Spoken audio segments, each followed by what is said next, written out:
થરાદમાં કરોડોના ડિજિટલ શોની ઝગમગાટી અને બીજી બાજુ મુખ્ય માર્ગો પર ઘોર અંધારું. શું આને જ વિકાસ કહેવાય?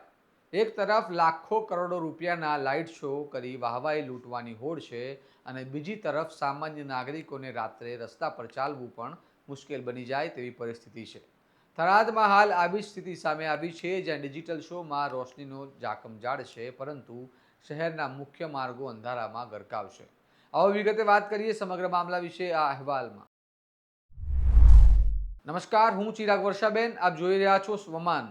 થરાદમાં તાજેતરમાં મેગા ડિજિટલ શોના નામે ભવ્ય આયોજન કરવામાં આવ્યું હતું, જેમાં ડિજિટલ લાઇટો અને સજાવટ પાછળ લાખો નહીં પરંતુ કરોડો રૂપિયાનો ખર્ચ કરવામાં આવ્યો હોવાની ચર્ચાઓ ચાલી રહી છે. નવાઈની વાત તો એ છે કે હજુ 2 દિવસ પહેલા ધોળા દિવસે પણ રસ્તા પર લાઇટો ચાલુ જોવા મળી હતી, જે તંત્રની બેદરકારી અને વીજળીના વેડફાટ તરફ સ્પષ્ટ ઇશારો કરે છે.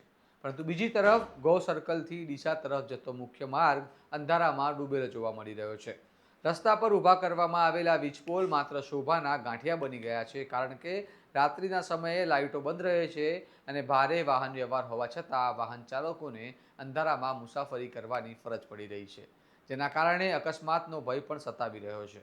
આ સમગ્ર ઘટના ઘણા મોટા સવાલો ઊભા કરે છે. તંત્ર પાસે શો અને ઉત્સવો માટે કરોડોનું બજેટ હોય, પરંતુ સામાન્ય લોકોની પાયાની જરૂરિયાત એવી સ્ટ્રીટ લાઇટો માટે ધ્યાન ના આપવું કેટલું યોગ્ય કહેવાય? વિકાસનો અર્થ માત્ર દેખાડો અને જાકમજાળ નથી, પરંતુ લોકોની સુરક્ષા અને સુવિધા છે. એક બાજુ ડિજિટલ શોમાં ચમકતી લાઇટો છે અને બીજી બાજુ રસ્તા પર અંધારું. શું આ જ વિસંગતતા તંત્રની પ્રાથમિકતાઓ દર્શાવતી નથી?